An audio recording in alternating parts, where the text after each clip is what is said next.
अस्सलाम वालेकुम and welcome to कुछ क्रिकेट हो जाए। आई होप आप लोग खैरियत से होंगे और अच्छे से अपना ख्याल रख रहे होंगे। जो क्लिनिकल परफॉर्मेंस आज पाकिस्तान टीम की तरफ से हुई है, एक स्टेप फॉरवर्ड पाकिस्तान इंडिया को हरा के, अब न्यूजीलैंड को हरा के, द स्ट्रॉन्गेस्ट टीम, वो टीम जिससे अब ग्रुप की सारी टीम्स जो है वो डरती हुई नजर आएंगी। जिस तरह की आज परफॉर्मेंस टीम पाकिस्तान की तरफ से हुई है, फ्रॉम द वर्ड गो आपको पॉजिटिविटी दिखी उन लड़कों की बॉडी लैंग्वेज में और आपको पॉजिटिविटी दिखी इवन देन जबकि जहां थोड़ा सा न्यूजीलैंड ने कोशिश की मैच अपनी तरफ मोड़ने की, मगर वापस जिस तरह मैच छीना गया, वो खींचा गया अपनी तरफ, कमबैक किया टीम पाकिस्तान ने। Outstanding performance by Haris Rauf, outstanding performance the way Asif Ali played in the end, his cameo was awesome. जो फिनिशर ने काम करना था वो किया, फिनिश किया प्रॉपर। बहुत सारी बातें हैं आज के इस मैच के हवाले से डिस्कस करेंगे। डिस्कशन के लिए मेरे साथ मौजूद हैं Moin Khan and Suhaib Alvi. Welcome and congratulations to both of you. Congratulations to you, to the whole nation. Exactly, and congratulations to you. लड़के जब जीतते हैं तो और मजा आता है। लड़के या लड़के हमारे लड़के जब लड़के जीतते हैं तो बहुत मजा आता है। खैर हम सब मैच लड़कियां जीतती हैं जब भी खुशी होती है। हाँ, वो दोनों एक जैसी बात हो गई थी ना।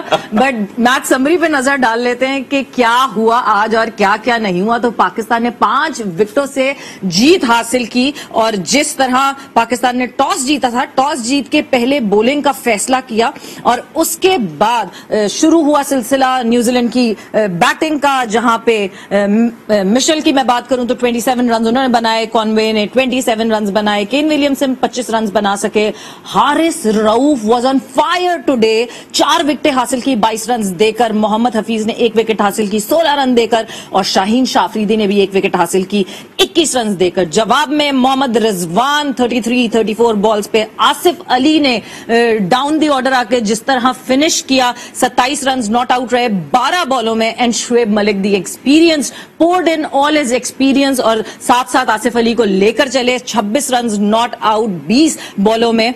इस सूदी ने 2 विकेट हासिल की 28 रन देकर, टिम साउदी ने 1 विकेट हासिल की 25 रन देकर एंड ट्रेंट बोल्ट ने 1 विकेट हासिल की 29 रन देकर। और इस तरीके से पाकिस्तान को 5 विकेटों से जीत हासिल हुई। Muin, it was a wonderful performance again. I think again मैं समझता हूँ आज पाकिस्तान फिर लकी रहा कि टॉस जीत गया, Yes. और आपने रिस्ट्रिक्ट किया। Again Pakistani bowlers bowled really well. I think according to the field ball की उन्होंने, ऑल्दो पिच मुश्किल था, कहीं भी कोई वेट ऐसी नहीं दी, जहां दी है जहां गलत बॉल हुई वहां हिट भी लगी उनको, but most of the time I think with in the stumps ball की है। फील्डर्स ने फिर अगेन बहुत अच्छी फील्डिंग, बॉडी लैंग्वेज नजर आ रहा था पाकिस्तान के। पाकिस्तान प्लेयर्स मीन्स बिजनेस, और वो मैच जीतने के लिए उतरे ग्राउंड के अंदर।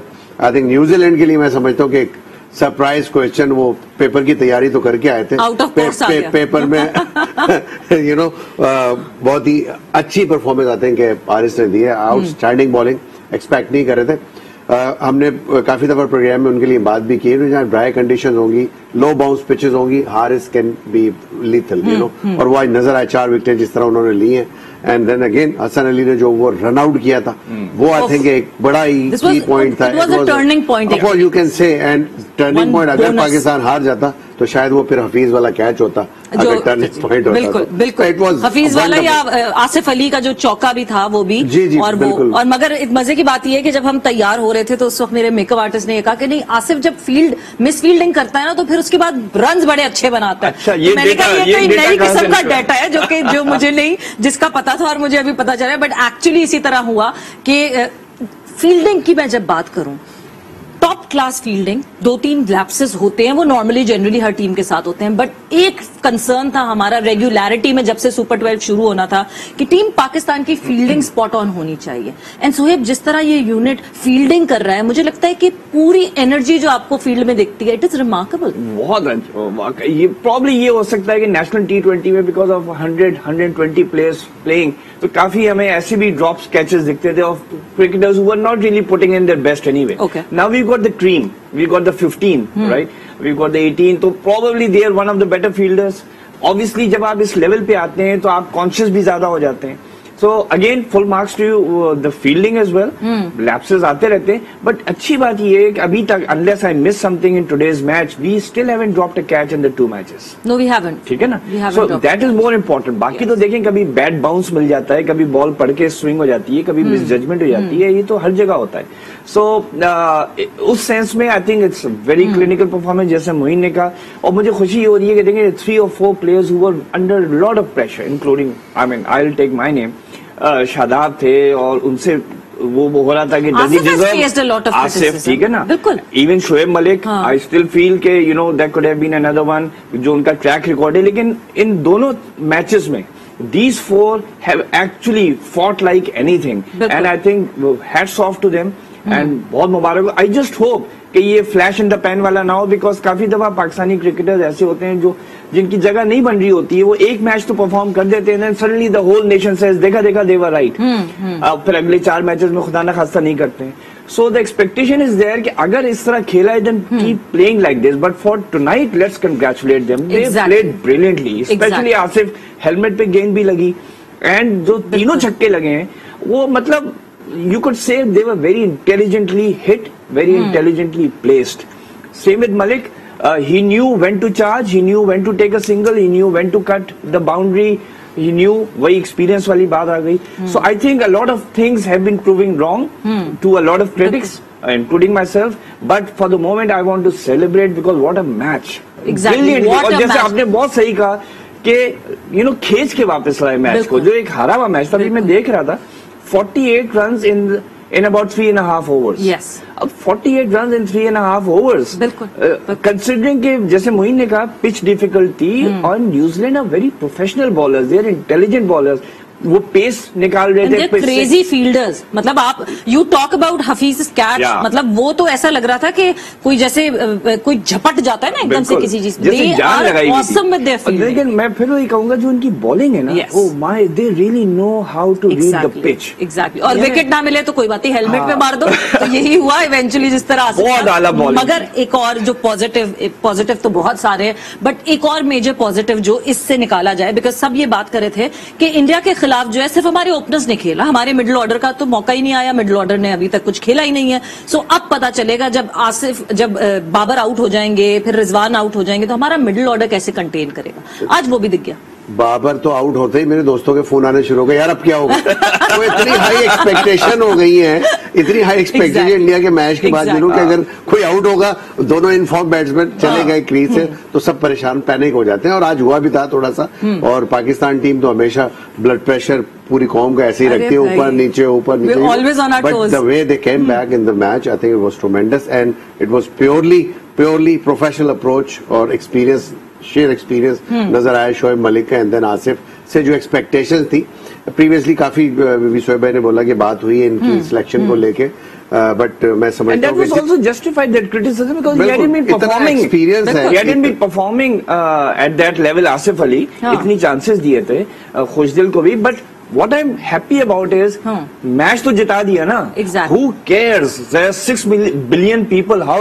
I mean, पाकिस्तान का झंडा तो उड़ गया ना. एग्जैक्टली. लेकिन इसके बावजूद फोन आएंगे अगले मैच से, यार टीम क्या खेलेगी. सही कह रहे हो. सोहेब, एक और चीज ये कि जहां आप आसिफ की बात कर रहे हैं, आपको लगता है जब आसिफ आए हैं क्रीज पे, उसके बाद से एकदम से सिनेरियो मोमेंटम चेंज हुआ? बिकॉज जब तक मलिक और इमाद खेल रहे थे, आपको पता था एक्सपीरियंस है विकेट पे, बट डर था कि वो वाला जो पिंच हिटर वाला काम है वो शायद इमाद से नहीं होगा वो वाला काम. सो जैसे ही आसिफ आए हैं तो ऐसा लगा कि बिल्कुल ही आते ही उन्होंने पहले चौका मार दिया. वो एकदम से हाथ खुला सबसे पहले, और उसके बाद से ना हम सब भी वापस हो गए कि अच्छा जी हाँ, कंफर्टेबल हो जाओ, कुछ होने वाला है. सही, वेरी ट्रू. देखिए दैट्स व्हाट यू एक्सपेक्ट. देखिए जो अच्छी बात मुझे लग रही है, The team plan A went perfect. Yes. The reason is, देखें इमाद को भी जब भेजा ahead of Asif, that was probably एक तो राइट और लेफ्ट कॉम्बिनेशन जरा सा रहे, ताकि न्यूजीलैंड बॉलर्स ने उसको बड़ी अच्छी लाइन लेंथ पकड़ी हुई थी. और secondly they wanted to save Asif for the last hurrah, you know जिसको कहते हैं. राइट लेफ्ट वाला भी बहुत ज्यादा. एक और चीज हो सकती थी कि अगर ये लोग एक ओवर और खेल जाते, इमाद जिस रेट पे खेल रहे थे, प्रॉब्ली इतना प्रेशर पड़ जाता 12-13 रन पर ओवर कि देन पिंच हिटर के ऊपर भी प्रेशर आ जाता है, या जो आपका फिनिशर होता है उसको भी प्रेशर आ जाता है probably. But again I think couple of things to take away. Yes. Fakhar needs to make sure that on slow pitches, he has to develop his game and at least rotate the strike. That's one improvement we need. Exactly. And secondly, I think, especially with Matthew Hayden there, he should try and understand, do not act clever when you're 4-5 overs away, जैसे इमाद कर रहा था. Twice उसने किया, पहली दफा बच गया, मारने की कोशिश, सीधी बॉल को. Stick to your basics. Exactly. उस वक्त आप, Moeen would know. I mean, Moeen has played tons of cricket like this. कि जब ये मौका आता है, cleverness आपने अगर करना भी है तो आउटसाइड दी ऑफ स्टंप, ये लेग स्टंप गेंद हो तो आप करें भी, बट सीधी गेंद को, and that almost cost us the match. Exactly. Pressure situation में लेस एक्सपेरिमेंट्स करने चाहिए. बेसिकली जब आप प्री प्लान कर लेते हैं ना अपने शॉट को कि मैंने यही शॉट खेलना है, फिर आपको नहीं पता होता कि बॉल कहाँ जा रही है कहाँ नहीं आ रही. आपने प्लान किया हुआ था कि यार मैं रिवर्स स्वीप मार दूंगा, यू नो, आप ऐसा ही करते हैं. But reverse sweep at that time, you know, उन्होंने भी प्रीवियसली हमने देखा कि ये वाले शॉट्स में बड़े रन बनाए नेशनल T20 के अंदर, बड़े अच्छे अच्छे शॉट खेले. बट इट्स नॉट, ये वो पिच नहीं था, इधर गेंद लो रह रहा था, यू नो. ये शॉट्स लगते हैं जहाँ पे थोड़ा सा टॉप अच्छा बाउंस हो पिच पे, यू नो, आप रिवर्स स्वीप मार देते हैं. आप बेसिकली शॉर्ट थर्ड मैन के ऊपर से मारना चाहते हैं वो शॉट, यू नो, या थोड़ा सा पॉइंट की तरफ मारना चाह रहे थे. तो लोएस्ट बाउंस पिच पे कभी भी ये नहीं लगता. वो अच्छी बात है कि आप बेसिक्स पे रहे. जो आपके सीधे शॉट से आपने देखा कि इमाद ने एक सीधा चौका मारा, वो लगा उसका, यू नो. ऐसे टाइम पे हमेशा प्लान ये करना चाहिए कि मैंने बॉल को देख के, पहले प्लान मैंने सीधा करना है, फिर बॉल ऑटोमेटिकली जिधर जाएगी उधर ऑटोमेटिकली आपका बल्ला चला जाता है. बिल्कुल, रिफ्लेक्सेस की तरह थोड़ा सा बेसिक्स पे आ जाना चाहिए इस टाइम पे. But again it was very very very mature performance by these two, specially because के पूरे मैच में आप देख लें तो एक पार्टनरशिप हुई है 48 रन की, वो शोएब मलिक और आसिफ अली की पार्टनरशिप है. और जब हम बात करते हैं प्रेशर की, आप बात कर रहे थे, एक लड़का जिसने प्रेशर मुसलसल बनाए रखा, हारिस रऊफ, प्रेशर हटने नहीं दिया और प्रेशर पे प्रेशर बनाए रखा. क्या क्या किया हारिस रऊफ ने इस पैकेज के थ्रू? एग्जैक्टली स्पॉट ऑन कि हारिस रऊफ ने कर दिया माउफ, और वाकई माउफ हो गए थे. और जब हारिस रऊफ से पूछा गया कि 4 विकेटों में से आपकी फेवरेट विकेट कौन सी थी, सो ही मेंशन्ड गप्टिल की wicket, because we know the kind of threat Guptill is. जहां गप्टिल सेट हो जाए वहां फिर और कोई सेट नहीं हो सकता. लकी ऑन दैट ओकेजन के उनके पैड से लग के बॉल चली गई. Although it was a good ball, good change of pace, वो टोटली मिस सेट कर गए उसको बॉल को, यू नो, वो एज अ फास्ट बॉल उसको खेलने गए थे, लपेटे, लेकिन गेंद थोड़ा सा. But fortune favour the braves. Of course, yeah, because when you take chances then it the luck will come follow you, you know. Timing बहुत अच्छी थी. मैं वही देख रहा था जैसे वो खेल रहे थे, 5.2 overs 36, they were going at 7 an over, right. अब 7 एंड ओवर पे पावर प्ले अगर आप जा रहे हैं with all wickets in hand, तो it was threatening to be 160, 165. तो वो जो विकेट जिस टाइम पे भी आपने ली है वो भी अच्छा था. एंड अगेन जैसे मैं कहूंगा कि समटाइम्स अब हारिस रऊफ का हमने पैकेज चलाया and full marks, he deserves it. But ये जो छोटी छोटी न्यूएंसेस होती है ना, वो भी टर्न अराउंड करती हैं. जैसे भी बात हुई थी हसन अली ने जो विलियमसन को रन आउट किया. अब आप ये बताएं कि कितने बॉलर्स होते हैं जो ये अटेम्प्ट करते नोइंग के यार जब तक मैं पहुंचूंगा वो तो मुड़ चुका होगा. बिल्कुल, राइट. लेकिन यही हसन अली की बात थी कि एक तो वो पहुंचा, ही बिलीव्ड कि I can still beat him, and then the throw was spot on, because bowler को उठा के पिक करना. When the ball hit the stump, उसको जब कैमरे पे दिखाया उसने कॉन्फिडेंट आउट है. He was very confident. So the fact is उसकी विकेटें नहीं आई, पहले मैच में भी हुआ, लेकिन he has made his contribution. तो वो वाली बात है कि आई थिंक ये मुझे जो खुशी हो रही है इसमें, just about everybody had a role to play in the victory. अगर फखर ने अगर आज ज्यादा स्कोर नहीं किया या कम स्ट्राइक रेट था, he took a catch. I think Shadab is the only one जो कहेगा यार मेरी बारी नहीं आई, लेकिन he bowled very well. He bowled tightly, बस एक ओवर उसका निकल गया जिसमें 3 चौके पड़ गए, अदरवाइज he bowled excellently. अच्छा, अब मैं जो है इस टीम के बारे में पूरा जब हम देख रहे हैं, इस टीम का एटीट्यूड देख रहे हैं, इस टीम को इनकम्प्लीट देख रहे हैं, बिल्कुल ये कंप्लीट इन पैकेज देख रहे हैं, ये वही टीम है कुछ 19-20 चेंजेस के साथ जो कि वेस्ट इंडीज में हमें देखी खेलते हुए, इंग्लैंड की बी साइड जो कि अचानक एक साइड, बी भी नहीं सी साइड जिसको अचानक बनाना पड़ा कोविड की वजह से, उनके अगेंस्ट ये लड़के खेले और नहीं अच्छा परफॉर्म कर सके. अचानक से वर्ल्ड T20 में ये टीम आती है और इनकी बॉडी लैंग्वेज इतनी पॉजिटिव हो जाती है. Every other player is playing there natural game. वो फियर वो चीज नहीं दिख रही. दे आर लाइक के हम जो हैं हम वो हैं. इतना कॉन्फिडेंस जो है, क्या मतलब क्या कर दिया रमीज राजा ने कॉन्फिडेंस के लिए, या सकलैन मुश्ताक ने कॉन्फिडेंस के लिए, या मैथ्यू हेडन ने? ऐसा क्या ओवर द नाइट ऐसा लगा ऑनेस्टली मैजिक वॉन्ड हुई है? और लाइटर नोट देखे, जब टीम जीतती है ना नजर नहीं, और जैसी आती है मुझे आपको दोनों को नजर आएगी। अभी तक तो जीत रही है ना, we'll look at that side. The way they playing, body language जो बता रही है, जो कॉन्फिडेंस नजर आ रहा है, आई थिंक ये बहुत ज्यादा डिपेंड करता है आपकी कयादत, लाइक कप्तान आपका कैसा रिएक्ट कर रहा है, एंड जो उसके साथ मैनेजमेंट है वो उसको कैसे सपोर्ट करे, यू नो। ये बेसिकली सपोर्टिंग साइड पे होते हैं जो स्टाफ होता है, जितना भी, चाहे वो हेड कोच हो, बॉलिंग कोच हो। अगर आप अपनी डिक्टेट करना शुरू कर देंगे ना वहां जाके कप्तान को टर्म, बिकॉज कप्तान is the one who knows what to do, you know. आप बाउंड्री के अंदर वो होता है, ठीक है। मैं अगर कोच हूं या कोई एक्सपीरियंस प्लेयर कोच है, हमारा एक्सपीरियंस अपनी जगह, हम उस सिचुएशन से गुजरे में हम यही गाइड कर सकते हैं, ऐसी सिचुएशन आए तो क्या करना है आपने। लेकिन अथॉरिटी देते हैं कप्तान को, और अथॉरिटी देनी चाहिए कप्तान को, क्योंकि टीम को जब ये पता लग जाता है यार हमारे कप्तान की अथॉरिटी है, इसकी से है, ये हमें बैक करेगा, अच्छा बुरा हम करेंगे। परफॉर्मेंस उस वक्त तक मैटर नहीं करती जब तक आप जान मार रहे हो, यू नो। आप एफर्ट करो, कैच छूट जाए, कोई माइंड नहीं करता, कोई क्रिकेटर माइंड नहीं करता।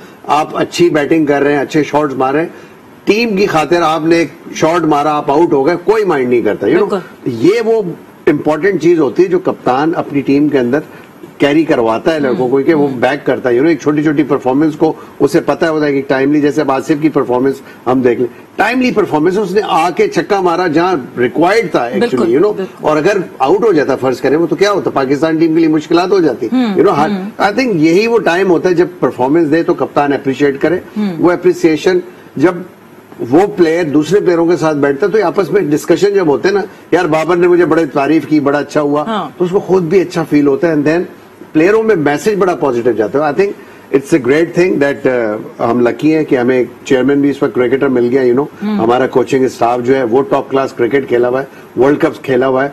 ऑल्दो सकलैन उस टीम में था, हम फाइनल तो खेले थे वर्ल्ड कप का, लेकिन मैथ्यू हेडन ने ऑस्ट्रेलिया के लिए 2 या 3 वर्ल्ड कप जीते हुए, यू नो। ये बहुत बड़े बड़े मेगा स्टार्स हैं, तो इनकी प्रेजेंस, इनको पता है कि उस फील्ड में हमने क्या अचीव किया है, क्या एक्सपीरियंस गुजरे।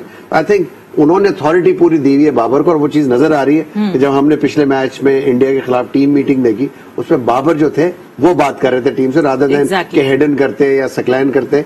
मेरा ख्याल है पहले जो सबसे पहले बात की वो बाबर ने की। बिल्कुल, ये जो अथॉरिटी है वाकई ये दिख रही है। कल मैं मैथ्यू हेडन का एक इंटरव्यू भी देख रही थी जो पाकिस्तान क्रिकेट बोर्ड ने रिकॉर्ड किया हुआ था। सो हेडन का एक पॉइंट मुझे बहुत अच्छा लगा।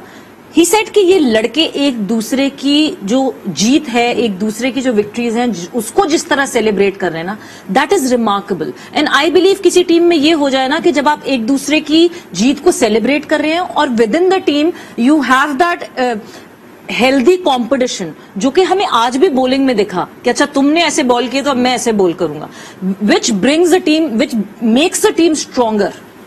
एक और बात है to come to the point जो आपने पहले कहा, देखिए ये जो इंग्लैंड वेस्ट इंडीज के टूर थे ना, इसमें the players were nervous also, किसी को अपनी जगह सिक्योर नहीं लग रही थी। वही जो मोइन भाई ने कहा ना, कोच का काम होता है कि यार तुम हो 1 साल तक और तुम इसी पोजीशन पे खेलोगे, तुम 4 डक्स भी करोगे। मुझे याद है बल्कि 96 में तो आई थिंक आप भी थे ऑस्ट्रेलिया में, रिकी पॉन्टिंग के 5 डक्स थे जी। वो आता था आउट होके, वापस आया, नहा धो के अखबार पढ़ना शुरू हो गया। 3rd डक बना के आ रहा है, and he got 4 duck because he knew in 96 कि you are our future batsman. तो वो जो आप कॉन्फिडेंस देते हैं, वो मेरे ख्याल में लैकिंग था इससे पहले टूर्स पे, और किसी को नहीं पता था कि अगले मैच में मैं होऊंगा क्या, मैं वर्ल्ड कप खेलूंगा क्या नहीं खेलूंगा। अब जो टीम आई है, एक तो ये है कि अब इनको पता चल गया हम 15 हैं, तो एक तो जान दे रहे हैं, राइट, क्योंकि पहले टूर्स के ऊपर डर ही होता था कि कहीं हम गलती ना कर दें। अब गलती भी करेंगे तो अब तो हैं हम 15 में, एक तो ये एडवांटेज है। Secondly again I think management makes a lot of difference. अगर हेडन है और उसकी पॉजिटिवनेस जा रही है, सकलैन की हमने बात की, मोइन ने इतनी तारीफ की उसकी कि इज अ काम प्लेयर, कामनेस आती है तो टीम में वैसे ही 50% तो आप मोटिवेट कर देते हैं। So I think that's also the reason why you seeing the players playing the way they are today.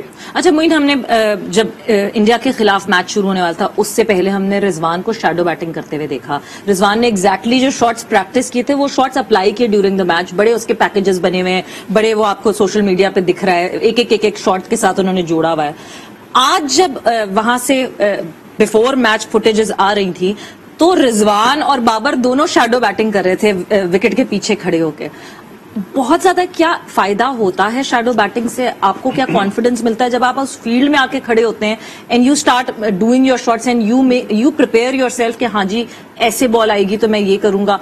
इतना ओवर थिंकिंग कहेंगे इसको या वेल प्रिपेयर्ड कहेंगे? वेल प्रिपेयर्ड बेसिकली होता है जब आप वेन्यू पे जाते हैं किसी भी, आप जब सबसे पहले पिच देखते हैं, आप एटमॉस्फेयर का जायजा लेते हैं कि किधर की बाउंड्री छोटी है, किधर की बड़ी है, किधर की हवा चल रही है। ये टेक्निकल चीज है, कि किधर से कौन बॉलर करेगा तो मैंने क्या करना है उसके अगेंस्ट, फिर जाके एक दो बंदा जरा हाथ पैर खोलता है, देखता है कि यार किस तरह मैंने शॉट्स खेले। अक्सर वो ड्राई घास आज की जो पिच थी, आज बिल्कुल मैंने देखा रिजवान भी वो प्रैक्टिस कर रहे थे, बट अनफॉर्चुनेटली थोड़ी सी मैं कहूंगा थोड़ी सी मिसराइड हुई उनसे पिच, बिकॉज के उनके स्विप्स नहीं लगे आज, लो बाउंस पिच थी।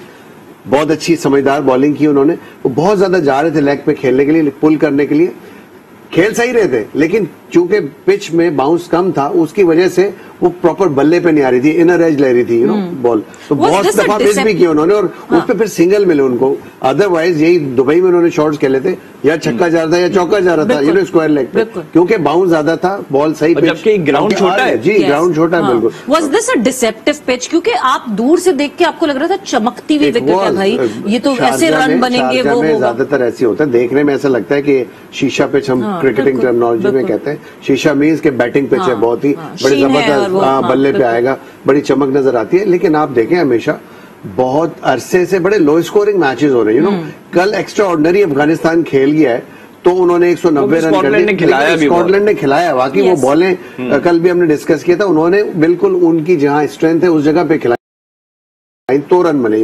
अगर लेंथ बॉल अच्छी होती, बाउंस कल भी ऐसी था, ऐसा कोई एक्स्ट्रा ऑर्डिनरी बाउंस नहीं था, ऑल्दो के पिच डिफरेंट थी, लेकिन मुश्किल पिच थी, लेकिन उन्होंने बॉलिंग उस पिच पे, उस पिच के मुताबिक जो रिक्वायरमेंट थी, मेरा ख्याल है नहीं की थी, इस वजह से अफगानिस्तान रन बना सका। सो ये पाकिस्तान 2-2, दो बड़े ओपोनेंट जिनकी हम बात कर रहे थे हमारे ग्रुप में, एक तरफ इंडिया देन न्यूजीलैंड, अब एक तीसरा मुकाबला अफगानिस्तान से, उसके बाद हम देखते हैं स्कॉटलैंड एंड नमीबिया। वो ऐसा हमें लगता है कि वो हमारे लिए आसानी होगी, दो के I would not say that before time, क्योंकि हमने बहुत दफा काया पलटती हुई इस तरह देखी है, बट आई वुड नॉट से 99 में we were the best team and yet Bangladesh से हार गए थे, ऑस्ट्रेलिया को मार के हम आयरलैंड से जीत के और आयरलैंड से हार जाते हैं, सो वो डिफरेंस है। बट जिस तरह टीम ने इस वक्त परफॉर्म किया है, हमने दो मुश्किल अपने जो है वो स्टेजेस पार कर लिए हैं, इस थर्ड स्टेज के लिए फिर वही लड़कों को कहा जाएगा stay humble, don't be over confident, because मुझे लगता है लड़के तो हम्बल और ओवर कॉन्फिडेंट नहीं हो रहे हैं,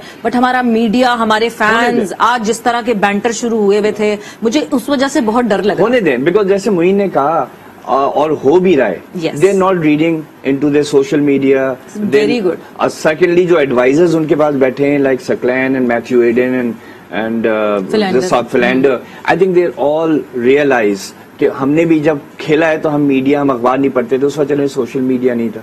तो एक तो ये बात है कि they are protected from their social media things. Secondly हमको अब सेल्फ बिलीफ आ गया है, they don't care what the media is saying, या मीडिया की हाइप है या ज्यादा एक्सपेक्टेशंस है या कुछ है। दो टॉप टीम्स को आपने हरा के, और एंड में देखें with about 8 balls to spare, छोटी विक्ट्री भी नहीं थी, right, and with 5 wickets left and 8 balls।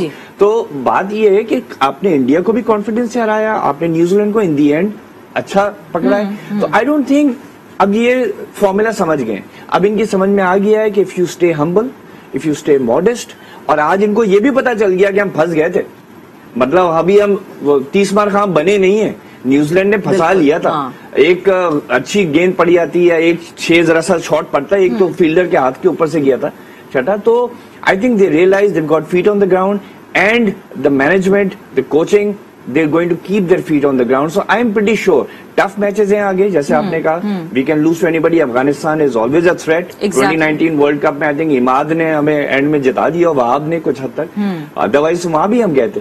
So I think they are realise now. बिल्कुल बिल्कुल। सो जिस तरह और T20 की फॉर्मेट की बात करें, जहां अनप्रिडिक्टेबल टीम्स हैं आगे आने वाली, Afghanistan is a very unpredictable team, और जहां फॉर्मेट है T20 का, सो वो अनप्रिडिक्टेबिलिटी दोनों मिलकर बहुत डेंजरस हो जाती है। बट इसमें ब्रेक पर जा रहे हैं, और ब्रेक से वापस आएंगे तो ये भी बात करेंगे कि आगे आने वाले मैचेस में अब किस प्लान से उतरना चाहिए आफ्टर द ब्रेक।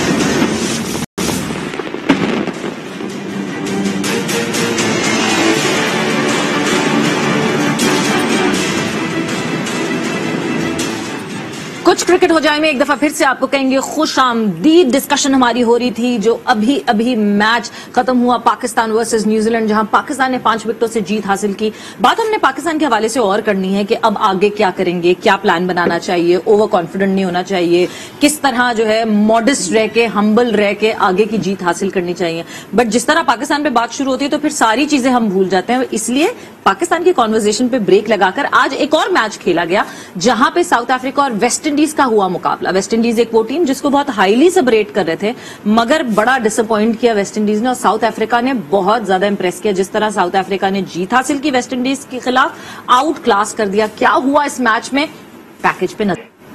और इस तरह साउथ अफ्रीका ने 8 विकेटों से जीत हासिल की। समरी पे भी नजर डाल लेते हैं। टॉस जीत के पहले साउथ अफ्रीका ने दावत दी वेस्ट इंडीज को बैटिंग करने के लिए। जब वेस्ट इंडीज की बात की जाती है, फायर पावर, जिस दिन वेस्ट इंडीज के प्लेयर्स का दिन होता है उस दिन फायर पावर भरपूर दिखती है, मगर उस किस्म की फायर पावर आज नहीं दिख सकी। साइमंस ने 66 रन बनाए, पोलार्ड ने 26 रन बनाए और लेंडल सिमंस ने 18 रन बनाए। बॉलिंग की अगर मैं बात करूं तो प्रेटोरियस ने 3 विकेटें हासिल करके 17 रन दिए, महाराज ने 2 विकेटें हासिल करके 24 रन दिए और नोकिया ने 1 विकेट हासिल करके 14 रन दिए। जवाब में साउथ अफ्रीका की तरफ से माकराम ने 51 नॉट आउट रहे, वेंडर डिसॉन 43 नॉट आउट रहे और हेनरिक्स 39 बना सके और एक ही विकेट, 2 विकेटों के नुकसान पे साउथ अफ्रीका ने 8 विकेटों से जो है वो जीत हासिल की। और जिस तरह की परफॉर्मेंस हुई है, ऑलराउंड परफॉर्मेंस साउथ अफ्रीका की तरफ से, and West Indies totally looked of colour. बिल्कुल, आई थिंक जो पहला मैच हुआ है इंग्लैंड और वेस्ट इंडीज का, उसमें क्लियरली एक चीज सामने आ गई थी। मेरा ख्याल है साउथ अफ्रीका ने बड़ी प्रैक्टिस की हुई थी इस चीज की, जो अपनी स्ट्रैटेजी उन्होंने बनाई होगी। इनको पहले ही खिलाना और इत्तेफाक से टॉस भी जीत गए और बड़े ही अनडिसाइसिव नजर आए, क्योंकि पहले मैच में भी स्कोर अच्छा टोटल पोस्ट नहीं कर सके थे बोर्ड पे। एंड देन अगेन आज फिर हमने देखा कि कॉन्स्टेंटली विकेटें गिरती गई, कहीं भी पार्टनरशिप नहीं लग रही, जिसकी वजह से ये प्रॉब्लम आ रही है। मैं समझता हूँ West Indies and they look not like, होता नहीं कि एंथुसियाज्म नजर आ रहा होता है प्लेयर के अंदर, एग्रेशन नजर आ रहा होता है, बॉडी लैंग्वेज नहीं, बहुत रिलैक्स लग रहे हैं, उनका पूरा कैम्प मे बी ऐसे ही लग रहा है, या तो आपस में टॉकिंग टर्म्स पे नहीं है या जेल नहीं हुए सही तरीके से, मे बी जेल नहीं है, नॉट एज अ टीम। यही वजह होती है जिसकी वजह से टीमें नीचे चली जाती है और इतना अच्छा परफॉर्म। तो अगर दुबई के वेन्यू को लेके आप ये डिसीजन देखते हैं उनका कि उन्होंने बैटिंग मेरा ख्याल है बिल्कुल ठीक दी, क्योंकि साउथ अफ्रीका को पता था कि ये अच्छा नहीं खेल पाएंगे और हम आराम से चेस कर लेंगे। और एट दी एंड उन्होंने 8 विकेटों पे कर भी लिया। वेस्ट इंडीज टोटली मैं समझता हूँ कि कहना चाहिए हर शोबे के अंदर ही कहीं भी कोई किसी प्लेयर में कोई कलर नजर नहीं आ रहा है इसको, यू नो, जो रिक्वायर्ड है उनसे वो दे नहीं पा रहे। गेल को भी ले आए टीम में, एंड देन सारे सीनियर प्लेयर मौजूद हैं, यू नो, और कोई भी परफॉर्म नहीं कर पा रहा। तो ये किसी भी टीम के लिए बड़ा डिजास्टर होता है जहां ऐसे टॉप सीनियर प्लेयर्स हों जिनका वर्ल्ड में नाम हो, वर्ल्ड T20 में नाम हो, दुनिया जान की लीग खेल रहे हैं, वहां परफॉर्म करते हैं, यू नो, और यहाँ आके एकदम ही बिल्कुल बुझे हुए नजर आ रहे हैं। तो ये इनफैक्ट फिर यंगस्टर भी बिल्कुल वही चीज उनके ऊपर भी रिफ्लेक्ट होती है, हो जाती है।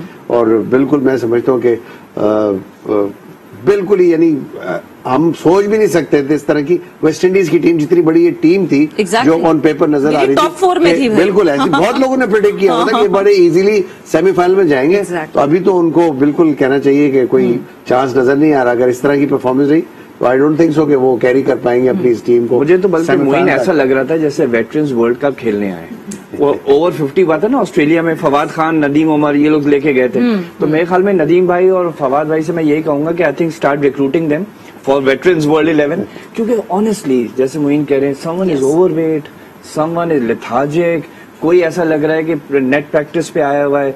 बहुत ही डिसअपॉइंट हुआ। मेरी भी टॉप 4 में था before the world cup started. अच्छा, दूसरा ये कि मुझे तो अफसोस ही हो रहा है कि यार think about ICC, think about the sponsors, think about the audience. I mean people are tuning in and this is the quality of cricket you are getting. अब 3 ओवर में जिस तरह से वो खेल रहे थे, पहले 3 ओवर जो खेले, तीसरा ओवर माकरम का मेड इन जाता है।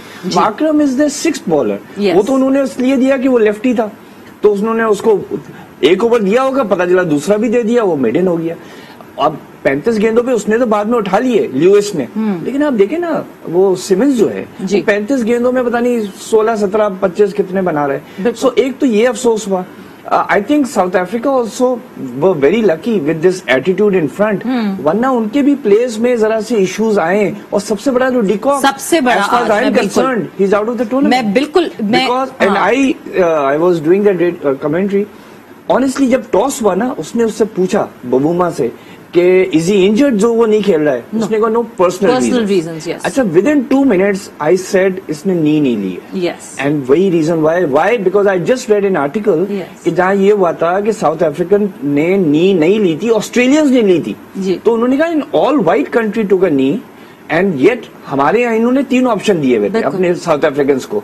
Either you can take the knee, और you can stand and put your fist like this, और स्टैंड अटेंशन. ओके. ये 3 ऑप्शन थे जो जुलाई में सारे साउथ अफ्रीकन को दिए गए थे. कि कोई कह रहा था हम रिलीजियस पर्पस के लिए नी नहीं ले सकते, तो उन्होंने कहा ठीक है अब ये कर रहे हैं. जब ऑस्ट्रेलिया का मैच हुआ, देन वहां से साउथ अफ्रीकन बोर्ड से ये आया. अच्छा, डिकॉक ने तीनों में से एक भी चीज नहीं की थी पहले मैच में, तो वो भी नोट हुई. फिर मैच से पहले ये इंस्ट्रक्शन आया साउथ अफ्रीकन क्रिकेट बोर्ड में कि बाकी 2 ऑप्शंस आर आउट, अब आपने सिर्फ और सिर्फ नी लेने. डिकॉक ने मना कर दिया. They said okay don't play. और मुझे लग रहा है कि अगर उसने इस मैच में नहीं खेला और नी नहीं ली तो आगे भी नहीं लेगा वो. ऑब्वियसली, जाहिर सी बात है. तो आपको लगता है कि टूर्नामेंट से बाहर होते हुए, बट इट्स वेरी डिसअपॉइंटिंग कि someone like de Kock, this is a world cup यार, keep your things aside, you are there for the team, team is depending on you, you are the key striker. And you know, very disappointing. आज दोनों तरफ से disappointment रहा. South Africa because of de Kock, and West Indies because of their you know no game for old man, no country for old man है ना, उनको वो movie दिखा. बिल्कुल, जिस तरह की परफॉर्मेंस आज वेस्ट इंडीज की तरफ से हुई है, बिल्कुल डाउन एंड आउटराइट. मतलब अगर मैं 2016 की वेस्ट इंडीज की टीम को याद करूं, जिस तरह वो पंप्ड अप थे, जिस तरह वो सेमी की लीडरशिप, एग्जैक्टली जिस तरह वो जुड़े हुए थे, दे हैड अ कॉज. मतलब आई रिमेम्बर के बोर्ड से कोई इश्यूज चल रहे थे तो अपनी किट्स के भी पैसे दे कलेक्टेड टुगेदर और बनाया था, जिस मोटिव से आए थे. और उस मोटिव से not just the men's team, the women team, the under 19 team उस साल तीनों जीते थे. सो इस दफा it was very disappointing West Indies को देख के. बट वक्त हमारा एक ब्रेक का हुआ, ब्रेक पर जा रहे हैं, वापस आते हैं, डिस्कशन कंटिन्यू करेंगे.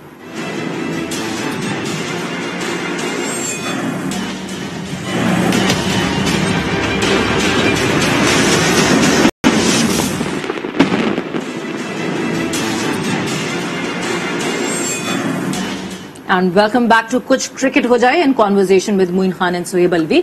और डिस्कशन वापस हम लेकर जा रहे हैं पाकिस्तान की तरफ, क्योंकि अब पाकिस्तान का अगला मैच होना है 29 को और मुकाबला होगा अफगानिस्तान से. अफगानिस्तान एक वो टीम जिनका रेगुलर होम ग्राउंड जो है वो यूएई रहा है, यूएई में खेलते रहे हैं. अभी स्कॉटलैंड के खिलाफ बहुत अच्छी परफॉर्मेंस दी है, बहुत अच्छा नेट रन रेट है, बट बहुत सारी स्ट्रगल्स के साथ टीम अफगानिस्तान उतरी है T20 वर्ल्ड कप में खेलने के लिए. जो कुछ स्कॉटलैंड के साथ हुआ, you can not read much into that match because obviously आपके सामने स्कॉटलैंड थी. How should team Pakistan prepare looking at Afghanistan? I think जो हमने मैच देखा पिछला, जो बॉलिंग देखी स्कॉटलैंड की उनके अगेंस्ट, जहां उनके स्ट्रांग पॉइंट्स है वहीं बॉल करते रहे. आई थिंक पाकिस्तान को पूरी टीम को बैठ के मैच देखना चाहिए उनका. और पाकिस्तान को एडवांटेज इसलिए होगा कि ज्यादातर मैचेस उन्होंने शारजाह में खेले हुए और वो बहुत ज्यादा एक्सपीरियंस रखते हैं उस ग्राउंड का. दुबई उनके लिए भी नया है, बट पाकिस्तान के लिए नया नहीं है. पाकिस्तान के लड़के सारे खेले हुए और रिसेंटली इंडिया के खिलाफ एक बहुत बड़ा मैच जीते.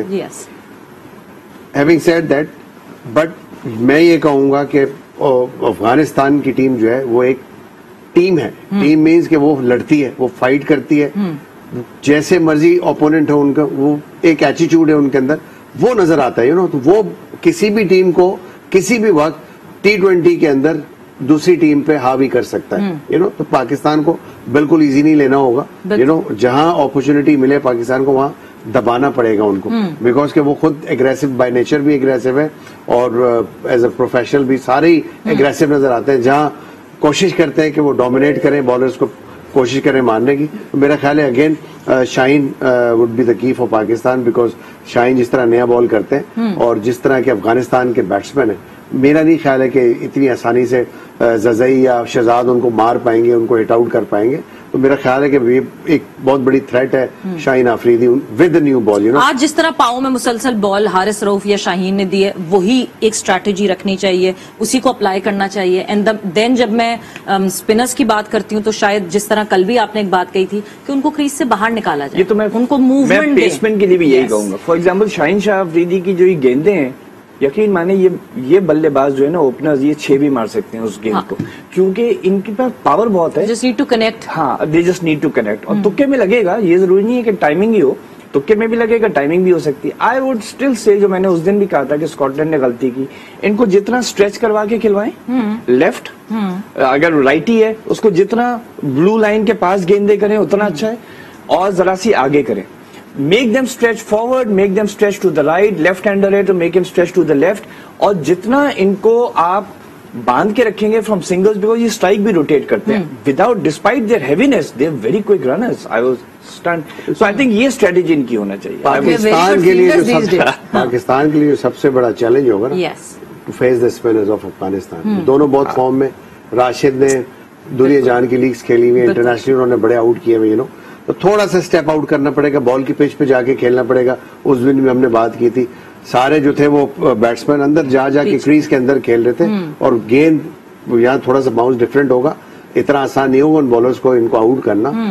पाकिस्तान अच्छा भी खेलते हैं स्पिनर पे, लेकिन इनको थोड़ा सा स्टेप आउट करना पड़ेगा, बॉल की पिच पे जाना पड़ेगा, और क्रॉस बैटेड शॉट से अवॉइड करना पड़ेगा। उनको सीधा एटे मारेंगे तो लगेंगी, और यही तरीका है इनके स्पिनर्स को हैंडल करें। या तो फिर आप प्रॉपर स्वीप्स खेलें इनको, या फिर सीधी हिटें मारें। यानी 2 दिन है, अच्छी तरह जो है अफगानिस्तान की टीम को देखें, एनालाइज करें, असेस करें, और फिर मैदान में उतरें, और फिर जो है मुकाबला एक दफा फिर से देखें। बिकॉज इस वक्त जिस तरह पाकिस्तान खेल रहा है, Pakistan is on fire right now, और पूरा ग्रुप जो है वो पाकिस्तान को लुकअप कर रहा है। कल होने 2 मुकाबले, और एक तरफ होगा बांग्लादेश इंग्लैंड, तो दूसरी तरफ हमारे ग्रुप से नमीबिया और स्कॉटलैंड होगी। सो वो मुकाबले देखे जाएंगे, और फिर रात 11 बजे हम आपके सामने कल हाजिर होंगे। तब तक आप लोग रखिए अपना ख्याल। टेक केयर, बाय बाय, अल्लाह हाफ़िज़।